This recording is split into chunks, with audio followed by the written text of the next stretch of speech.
juste quelques mots à titre introductif. C'est un sujet, et vous avez vu qu'effectivement il y avait des applications, mais c'est un sujet notamment pour les smart contracts qui relève autant de la description que de la spéculation. Puisqu'on est actuellement dans une période de transition où il y a surtout des expérimentations, et on va voir qu'il y a énormément d'interrogations, énormément de questions, notamment juridiques, mais également technologiques. Et donc on est plus, en tant que juriste, vous allez voir, dans une posture d'observation et essayer de faire preuve d'un certain nombre de précautions dans la mise en œuvre et la mise en place de ces technologies. Alors, mon sujet, c'est blockchain appliqué au smart contract avec une problématique qui est unique, c'est quelle place pour le droit et quelle place pour les juristes. Est-ce que, comme le disent ceux qui défendent cette technologie, on va pouvoir se passer d'un certain nombre de juristes, on va même pouvoir se passer du droit pour les blockchains en particulier et les smart contracts, vous verrez dans des hypothèses assez singulières. Donc c'est cette posture que je vais adopter, celle du juriste, qui très souvent va avoir des difficultés là où les directeurs commerciaux ou les ingénieurs verront plutôt des opportunités. Alors très brièvement, pour savoir ce qu'est le smart contract, on a vu ce qu'était la blockchain, juste quelques mots supplémentaires pour qu'on puisse comprendre comment le smart contract s'intègre dans le cadre de la blockchain. La blockchain est en tout cas une technologie de stockage d'informations et de transmission d'informations, et on la présente habituellement à travers ses cas d'usage. Le premier cas d'usage le plus fréquent, c'est la transmission soit de monnaie, soit de tokens qui ont été évoqués hier. Le deuxième cas d'usage, c'est la conservation, avec toutes les questions de registre, les questions d'horodatage, de traçabilité qui ont été évoquées. Et puis le troisième cas d'usage, c'est l'automatisation. Automatiser un certain nombre de tâches, et c'est là justement qu'intervient le smart contract. Finalement, la blockchain est le genre, et le smart contract serait l'espèce du genre. Et c'est celui qui aujourd'hui soulève le plus d'interrogations, parce que c'est celui qui, en tout cas selon les ingénieurs et les directeurs commerciaux, eh bien, serait le plus productif et le plus innovant en matière juridique, mais également en matière économique. Alors si je prends le smart contract et le mode de raisonnement, il est assez simple. C'est qu'on va reposer sur un syllogisme qui est assez familier des juristes, qui est le syllogisme formel « si, alors »,« if, then ». Si, par exemple, un train arrive en retard, alors, automatiquement, lorsque l'information entre dans la blockchain, eh bien, on va recevoir des fonds qui seront versés par la compagnie d'assurance, sans intervention humaine, de manière totalement désintermédiée, ce qui permettrait justement d'aller plus vite, de réduire les coûts. Donc, c'est tout l'intérêt du smart contract. Alors, toujours à titre introductif, il y a deux incompréhensions qu'il faut surmonter. La première, c'est que le smart contract, dans sa traduction littérale, c'est un contrat intelligent, alors que ce n'est ni un contrat intelligent. Ce n'est pas un contrat parce que c'est un protocole informatique. Il s'agit d'algorithmes qui permettent justement de gérer des opérations contractuelles, donc un programme informatique tout simplement. Et ce n'est pas un contrat intelligent puisque c'est le programmeur qui déterminera quelles sont les différentes hypothèses qui vont pouvoir être gérées par le smart contract, mais le smart contract ne prend aucune initiative, il n'y a pas d'autonomie. Si je reprends le thème d'aujourd'hui, qui est celui de l'intelligence artificielle, il n'y a rien d'intelligent et il n'y a pas d'intelligence artificielle pour l'instant appliquée au smart contract. Mais on sent bien qu'avec l'intelligence artificielle, les smart contracts pourraient devenir beaucoup plus intéressants, alors qu'aujourd'hui, vous allez voir que les tâches sont assez limitées. En même temps, autre incompréhension, c'est penser que l'on pourrait tout smart contractualiser, c'est-à-dire qu'il n'y aurait plus de contrat dans la vie réelle, ce qu'on appelle le contrat fiat, et que tout pourrait être algorithmé par des chiffres numérisés, et qu'il n'y aurait plus du tout de vrais contrats, entre guillemets, tels qu'on les connaît actuellement. Alors on va voir justement que cette façon de concevoir les choses, pour l'instant, n'est pas possible parce qu'il y a un certain nombre de limites technologiques et un certain nombre de limites juridiques. Autre point, pour finir sur ces propos introductifs, il faut absolument prendre conscience en tout cas de l'idée que les algorithmes ne sont pas neutres. Il y a une formule qui est utilisée assez fréquemment pour dire que l'algorithme a une morale, c'est la morale des forts, et il faut en avoir conscience. Pourquoi ? Parce que lorsque vous utilisez les smart contracts, lorsque vous défendez les smart contracts, vous adhérez à une certaine philosophie et puis vous défendez une certaine idéologie. Vous adhérez à une certaine philosophie, c'est une philosophie ultra-libérale et qui finalement correspond exactement à toutes les conceptions absolutistes de la théorie économique et de l'analyse économique du droit des contrats. On raisonne en termes de réduction des coûts, on raisonne en termes d'efficacité économique des droits du créancier, L'objectif, c'est d'écarter l'intervention de l'humain et de faire en sorte que les notions de bonne foi, de patience, de tolérance n'entrent pas dans le processus contractuel. Donc si vous défendez le développement des smart contracts, vous défendez une conception du contrat qui est ultra-libérale. Donc on peut y adhérer éventuellement, mais il faut en avoir conscience. Et on verra justement les difficultés que ça peut poser, notamment au regard d'un droit comme le droit français, les droits français des contrats, dans lesquels il y a un certain nombre de freins, un certain nombre de limites. Également, lorsque vous prenez la blockchain, et cela a été évoqué hier, là aussi il y a une philosophie, qui est une philosophie libertarienne, qui consiste à dire qu'on veut créer un monde à part, qui ne dépend pas de l'État, un ordre juridique, et pas relevant à la Santi Romano, un ordre juridique totalement autonome, qui pose ses propres principes, ses propres règles, et qui véhicule ses propres valeurs pour se détacher, se protéger de l'État.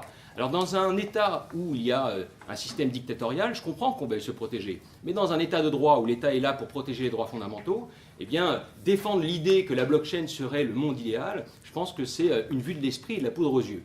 Bon, mais vous voyez, il y a une philosophie derrière, et il faut en avoir conscience, si ce n'est que cette conception libertarienne aujourd'hui, eh bien, est en déclin, puisque l'idée de la blockchain libertarienne, c'est la blockchain publique.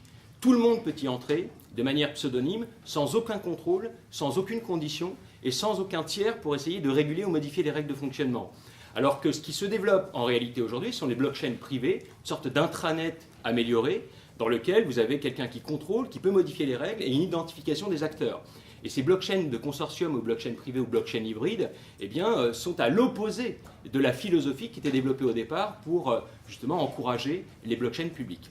Et puis dernier point, c'est une idéologie.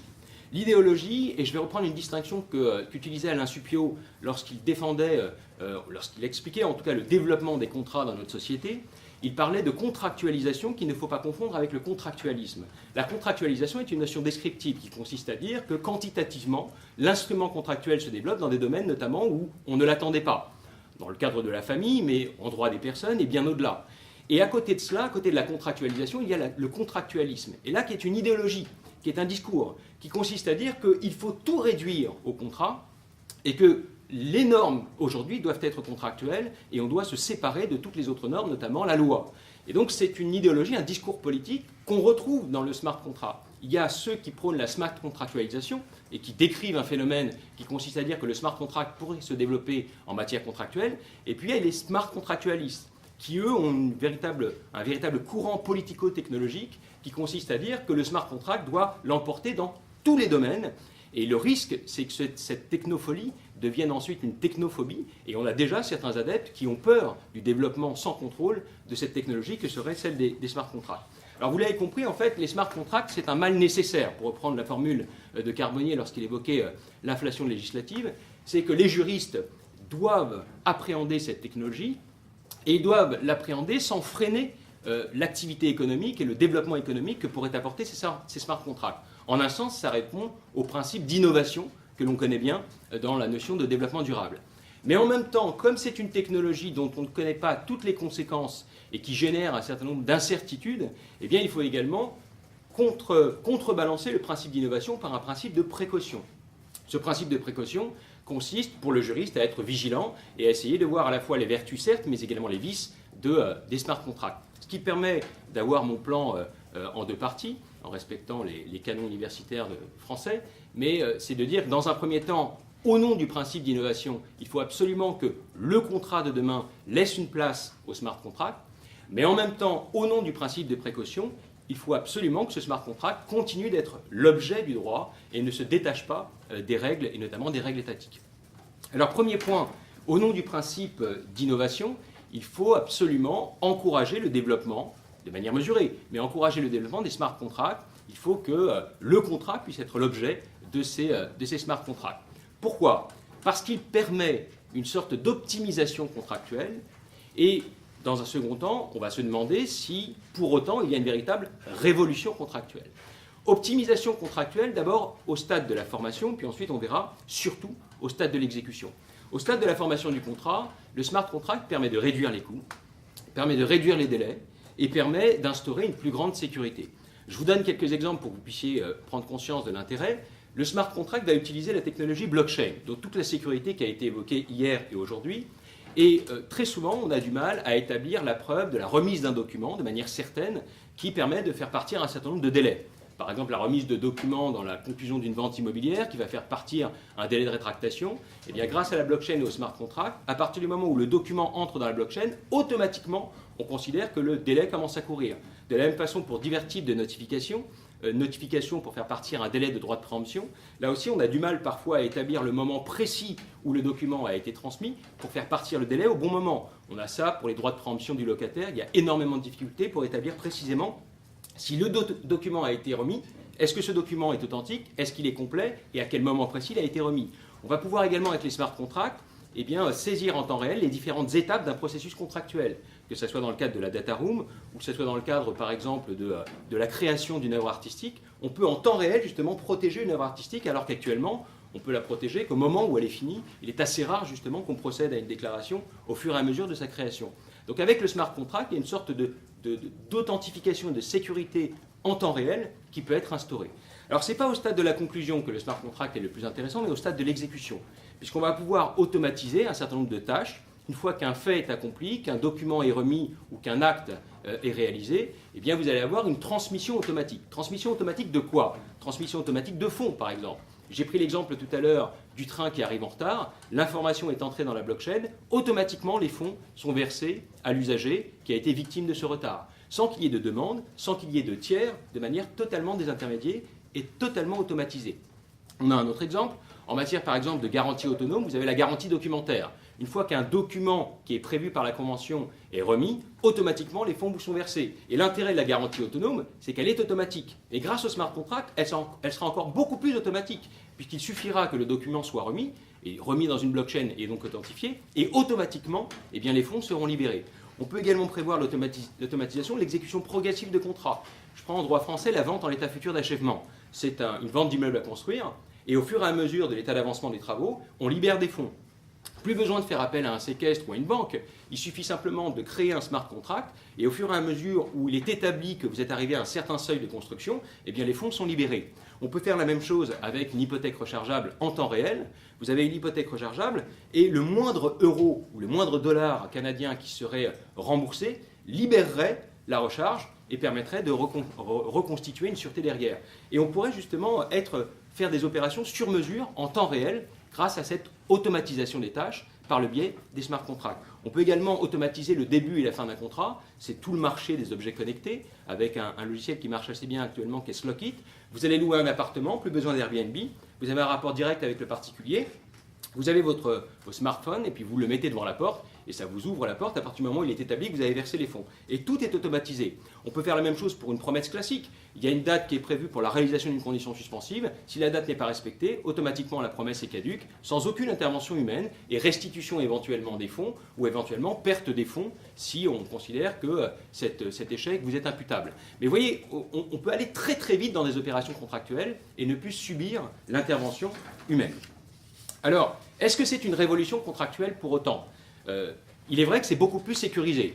D'abord, on a des documents qui sont remis qui ne peuvent pas être falsifiés. Lorsque vous avez une multitude d'intervenants, que ce soit dans le transport de marchandises par exemple, ou lorsque vous avez des projets immobiliers complexes dans lesquels vous avez une centaine d'intervenants, eh bien ça permet justement d'éviter les mauvais acheminements, ça permet d'éviter qu'une personne qui fait preuve de mauvaise volonté eh bien, ne remette pas le document, ça permet de créer des plateformes où tous les documents vont être accessibles et sécurisés à tous en mettant au centre le patient éventuellement, mais même un client quelconque dans une opération comme une opération immobilière. Vous avez souvent des diagnostiqueurs, l'administration fiscale, le notaire, le vendeur qui intervient et si vous avez l'acquéreur au milieu, il y a une plateforme numérique sur laquelle il y a l'ensemble des documents qui peuvent être accessibles, éventuellement en limitant l'accès, comme on le fait actuellement en matière de transport. Et vous voyez que c'est un progrès considérable pour ce qui est de la sécurité. Également, est-ce que c'est un processus qui est totalement désintermédié? Dans une certaine mesure, il va y avoir une désintermédiation, c'est-à-dire que les tiers de confiance, on va pouvoir s'en passer pour des actes d'une grande banalité, ce qu'on appelle les commodités. Et il est vrai que demain, probablement, Uber, Airbnb, Blablacar, qui sont des intermédiaires des plateformes numériques, pourront disparaître et être remplacés par des systèmes de blockchain et de smart contracts, avec notamment l'Internet et des objets connectés. Simplement, dire qu'il y a une totale désintermédiation est totalement faux. D'abord, il y a des hypothèses où un tiers est imposé par la loi, l'acte contresigné par avocat où on impose l'intervention d'un avocat, l'acte notarié pour des conditions de validité ou des conditions d'opposabilité. Il y a également des hypothèses où le tiers va intervenir, mais c'est prévu par les blockchains ou les smart contracts, c'est ce qu'on appelle l'oracle ou le ledger.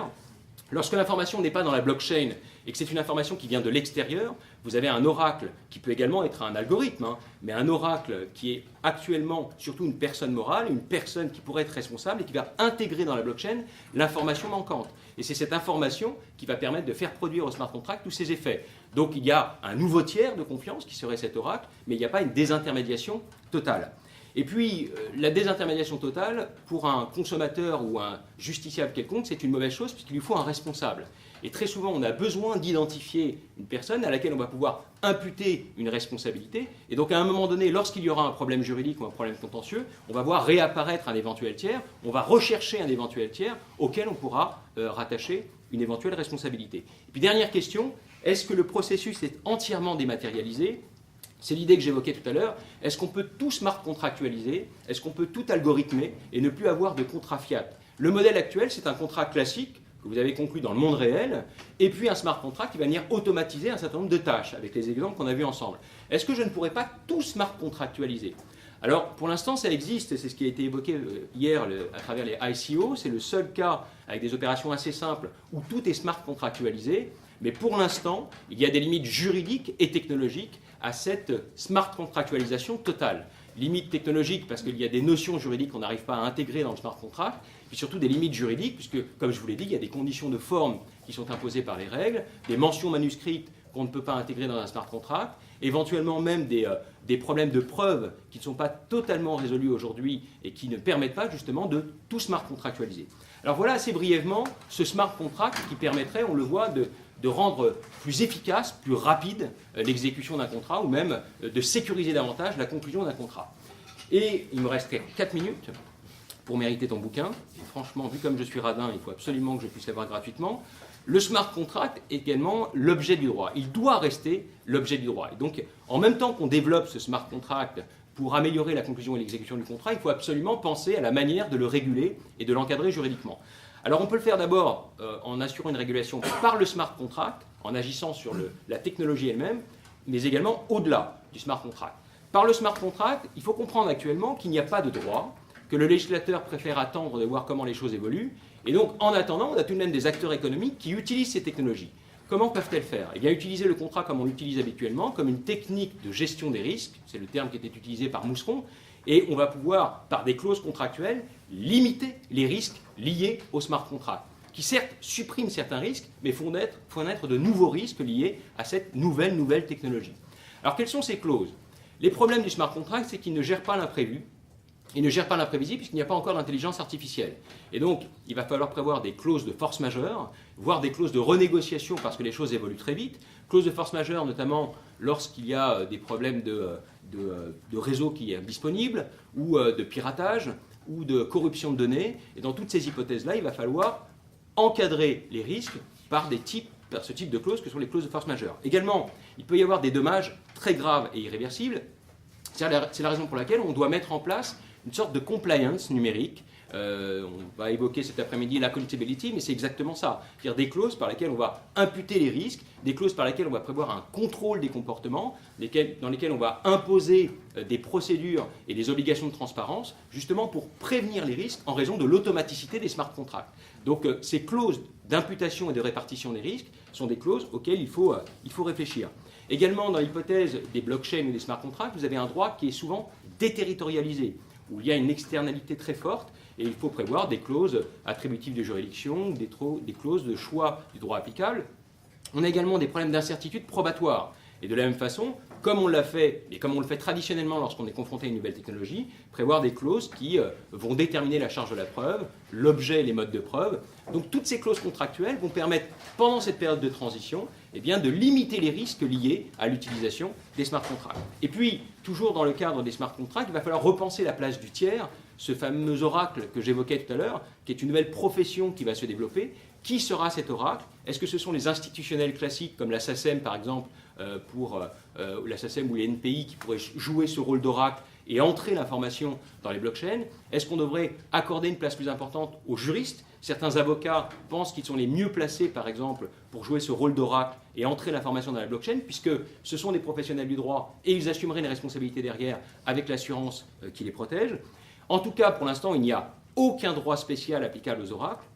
On devra donc prévoir des clauses contractuelles, encore une fois, dans lesquelles on va clairement déterminer leurs obligations, l'étendue de leurs obligations, mettre en place peut-être une obligation d'assurance, puisque demain, ceux qui vont supporter la totalité des risques, si les blockchains se développent, ce sera cet oracle qui sera chargé d'entrer l'information et d'authentifier avant d'entrer l'information les différents éléments, les différentes données qui vont servir à automatiser la mise en place du smart contract. Et puis pour finir, je suis déjà en retard, il faut également penser aux problèmes qui vont au-delà des smart contracts. Il y a des problèmes de droit qui viennent en limiter pour l'instant le champ d'application. J'en évoquerai quelques-uns en droit des contrats. Comment, dans un smart contract, intégrer, par exemple, le principe de bonne foi?